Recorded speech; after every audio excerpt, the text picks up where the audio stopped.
John chapter 11. Now a certain man was sick, Lazarus of Bethany, the town of Mary and his sister Martha. It was that Mary who anointed the Lord with fragrant oil and wiped his feet with her hair, whose brother Lazarus was sick. Therefore the sisters sent to him, saying, Lord, behold, he whom you love is sick.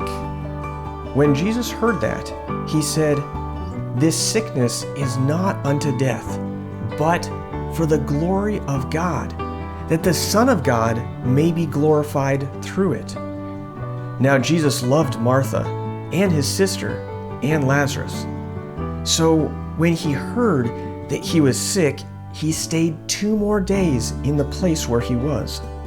Then after this, he said to the disciples, Let us go to Judea again. The disciples said to him, Rabbi, lately the Jews sought to stone you, and you are going there again? Jesus answered, Are there not 12 hours in the day? If anyone walks in the day, he does not stumble, because he sees the light of this world. But if one walks in the night, he stumbles, because the light is not in him. These things he said, and after that he said to them, Our friend Lazarus sleeps, but I go that I may wake him up. Then his disciples said, Lord, if he sleeps, he will get well. However, Jesus spoke of his death, but they thought that he was speaking about taking rest in sleep. Then Jesus said to them plainly, Lazarus is dead, and I am glad for your sakes that I was not there, that you may believe. Nevertheless, let us go to him. Then Thomas, who is called the twin, said to his fellow disciples, Let us also go, that we may die with him. So when Jesus came, he found that he had already been in the tomb 4 days. Now Bethany was near Jerusalem, about 2 miles away.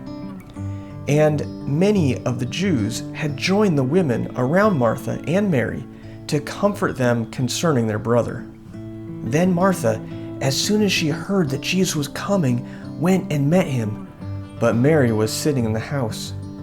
Now Martha said to Jesus, Lord, if you had been here, my brother would not have died. But even now, I know that whatever you ask of God, God will give you. Jesus said to her, Your brother will rise again. Martha said to him, I know that he will rise again in the resurrection at the last day. Jesus said to her, I am the resurrection and the life. He who believes in me, though he may die, shall live. And whoever lives and believes in me shall never die. Do you believe this? And she said to him, Yes, Lord, I believe that you are the Christ, the Son of God, who is to come into the world. And when she had said these things, she went her way and secretly called Mary, her sister, saying, The teacher has come and is calling for you. As soon as she heard that, she arose quickly and came to him. Now Jesus had not yet come into the town, but was in the place where Martha met him. Then the Jews who were with her in the house and comforting her, when they saw that Mary rose up quickly and went out, followed her, saying, She is going to the tomb to weep there. Then when Mary came where Jesus was and saw him, she fell down at his feet, saying to him, Lord, if you had been here, my brother would not have died. Therefore, when Jesus saw her weeping, and the Jews who came with her weeping, he groaned in the spirit and was troubled. And he said, Where have you laid him? They said to him, Lord, come and see. Jesus wept. Then the Jews said to him, See how he loved him? And some of them said, Could not this man who opened the eyes of the blind also have kept this man from dying? Then Jesus, again groaning in himself, came to the tomb. It was a cave, and a stone laid against it. Jesus said, Take away the stone. Martha, the sister of him who was dead, said to him, "Lord, by this time there is a stench, for he has been dead 4 days." Jesus said to her, "Did I not say to you that if you would believe, you would see the glory of God?" Then they took away the stone from the place where the dead man was lying. And Jesus lifted up his eyes and said, "Father, I thank you that you have heard me, and I know that you always hear me. But because of the people who are standing by, I said this, that they may believe that you sent me." Now when he had said these things, he cried with a loud voice, "Lazarus, come forth!" And he who had died came out, bound hand and foot with grave clothes, and his face was wrapped with a cloth. Jesus said to them, "Loose him, and let him go."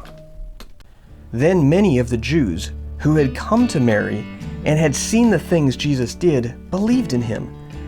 But some of them went away to the Pharisees and told them the things Jesus did.